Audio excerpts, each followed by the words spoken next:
उन देश विरोधी ताकतों को ये कहना चाहता हूं कि भले ही हम देश स्तर पर पार्लियामेंट में या सड़कों पर सरकार के खिलाफ अपने हक अधिकारों के लिए रोज लड़ते हों, लेकिन आतंकवाद के खिलाफ हम सब लोग देश के साथ खड़े हैं। इस बात का भ्रम किसी को, देश विरोधी को नहीं होना चाहिए। हो सकता है उनकी कुछ सहयोगी ताकतें, शक्तियां, साथी यहां हों, लेकिन आजाद समाज पार्टी भीम आर्मी पूर्ण रूप से देश के साथ खड़ी है, देश के नागरिकों के साथ खड़ी है, देश की गरिमा के साथ खड़ी है, देश के सम्मान के साथ खड़ी है। इसलिए हमारे अपने अधिकारों की लड़ाई एक तरफ है और देश के सम्मान और देश के नागरिकों की रक्षा की लड़ाई एक तरफ है। इसलिए मैं देश विरोधी सभी ताकतों को बताना चाहता हूं जिनको ये भ्रम हो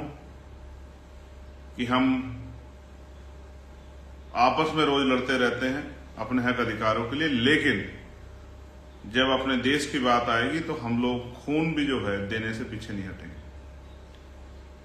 इसलिए मैं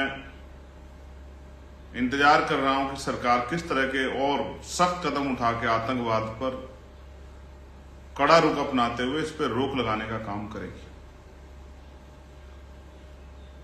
मैं आदरणीय प्रधानमंत्री जी से भी, गृह मंत्री जी से भी, रक्षा मंत्री जी से भी ये मांग करता हूं कि ये देश में ये आखिरी आतंकवाद की घटना होनी चाहिए, इसके बाद कोई आतंकवाद की घटना ना हो। ये जिम्मेदारी सुनिश्चित करना आप लोगों का काम। इसलिए मैं पूरी जिम्मेदारी से आजाद समाज पार्टी भीम आर्मी की तरफ से इस हमले की कठोर निंदा करता हूं और इस हमले में शामिल,